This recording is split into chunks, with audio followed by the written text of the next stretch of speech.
Okay, so I'm Grasswalker. Let's have a talk about metagaming. Now, metagaming is what I would define as the mixing of in-character knowledge and out-of-character knowledge. So whenever you play a role-playing game, or really any game at all, there's always your knowledge of your character that you're playing as.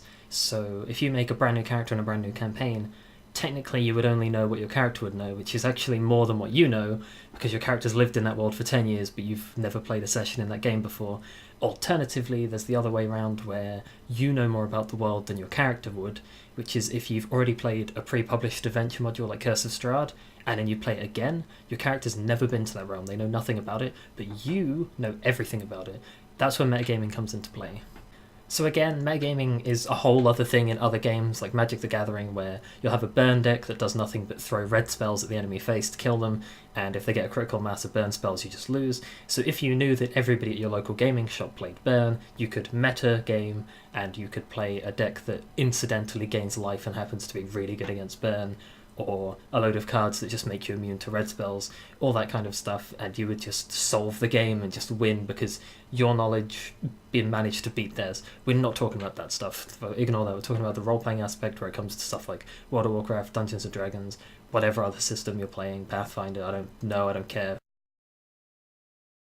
So in Dungeons & Dragons, or really any roleplay, stuff happens all the time that your character doesn't know about. So if you have a happy-go-lucky party of adventurers, Tim the cleric, Harry the fighter, you're Paul the cleric, fucking two clerics, did I say two clerics? And then you have Arnold the rogue, and in the middle of the night, because Arnold's an elf and you're all humans, you all go to sleep, he meditates.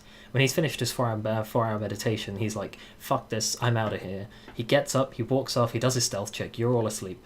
He goes into another town, and obviously you're sat there as a player listening to what happens, but as a character you're asleep, you have no idea any of this is happening. Arnold goes into town, he kills the shopkeeper that you really like, you wake up, how do you treat him? You treat him the same, because your character doesn't know anything that's happened. If the shopkeeper comes up dead and it fits a similar theme of assassinations that's been following your party, you can have a hunch, but you can't know. You can't just wake up and be like, why did you kill the shopkeep? Because you're asleep. You can't just implant that out of character knowledge in character.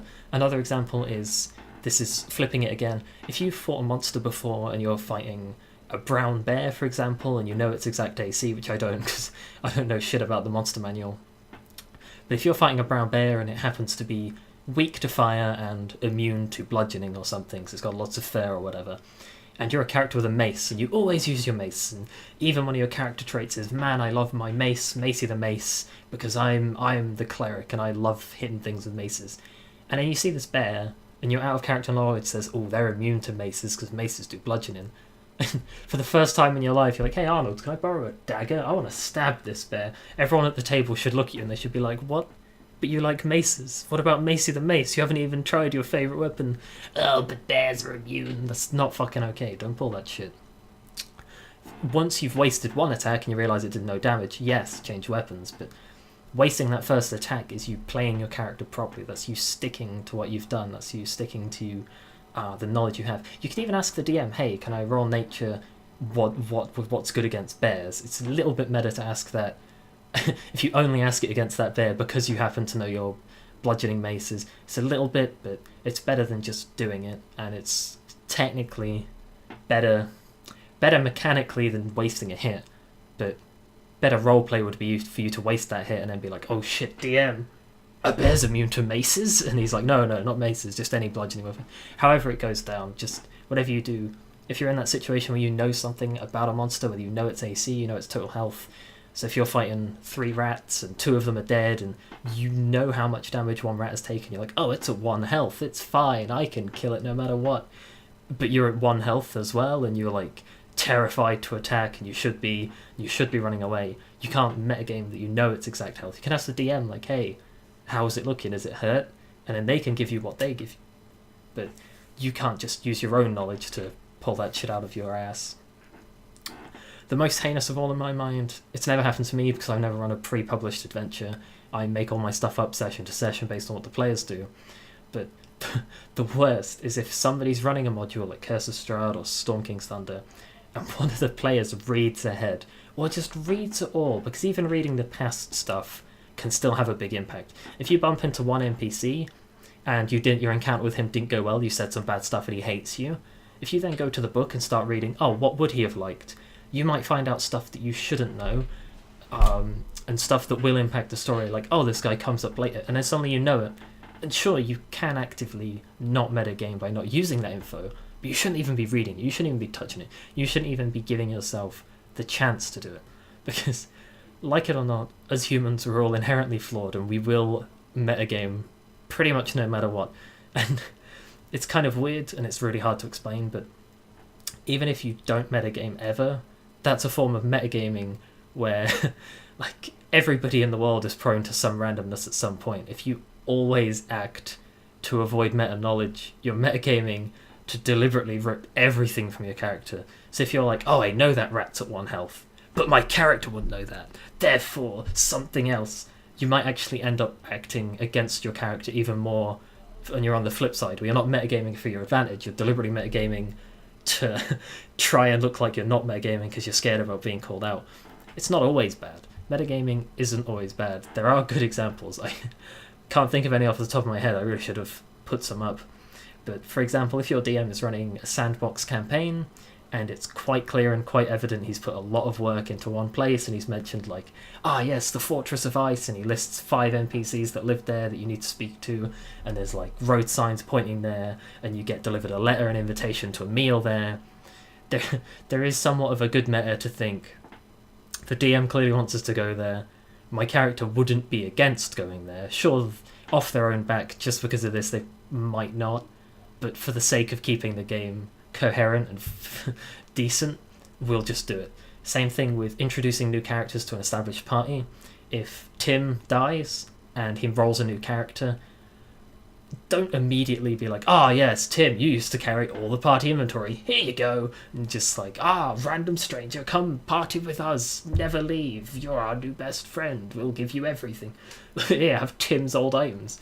That's probably not going to happen, but it's good meta to see like, okay, this is clearly Tim's new character, we should probably not be extremely hostile to him, but at least give him a chance to integrate into the group in a somewhat natural state, but giving him that chance. Because if your whole party's evil and they're like, yes, we have this evil plot that no one can know of, Tim has to be involved in the campaign somehow. You can't just drop that plot, and you also can't really act super out of character. You have to sort of meet in the middle and maybe slowly initiate him into the plot, or maybe he already knows a bit, the DM's told him, maybe he's already a close friend of one of you in your backstory, just to keep the campaign coherent and running.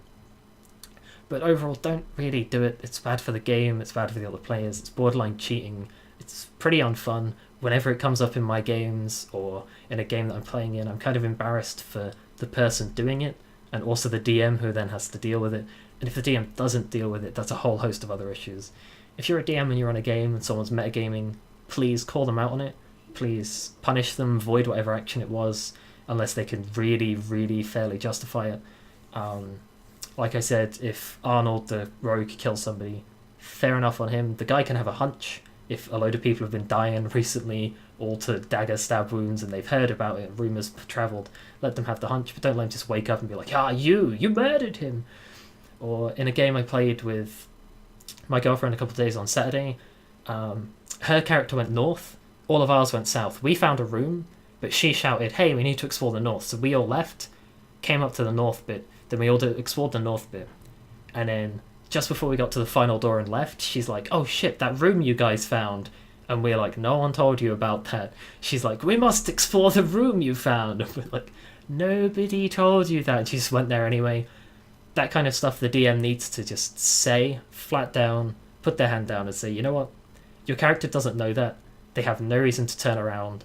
10 seconds ago, before you remembered that, you were going to open the door. So you need to decide if maybe one of the players tells you maybe, but you can't just do that. You can't. I'm putting my foot down, that's it. Because as a DM, it's your responsibility to run the game. It's your responsibility to mediate the stuff. As a player, you can sort of be involved. Like, as a player, your responsibility is to not metagame. If somebody else is metagaming, you can't really publicly call them out on it. Like, you can, but it might cause tension in the group. I've always found it's best to privately bring it up with the player after the game and be like, hey, what you did here, I think it was metagaming and not the good kind, and it's Like, it's not good for my experience of the game, it's not good for anybody's. Would you be cool toning it down? And then send the same thing to the DM, like, hey, this player, I like him in the group, I like him all this, the character's great, but just maybe tone down the meta because they didn't know that room existed, they went for it, or they didn't know my rogue killed that man, and now we're not friends anymore over something he'd have no idea that happened.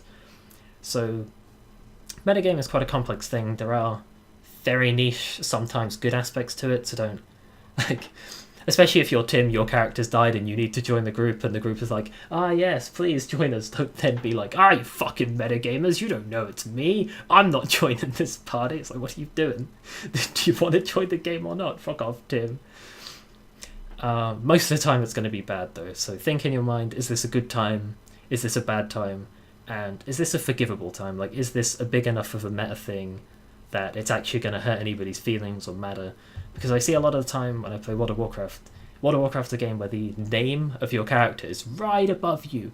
So a lot of people in roleplay servers just walk up to you, they're like, hello, Tim! It's like, how do you know I'm Tim? We've never met.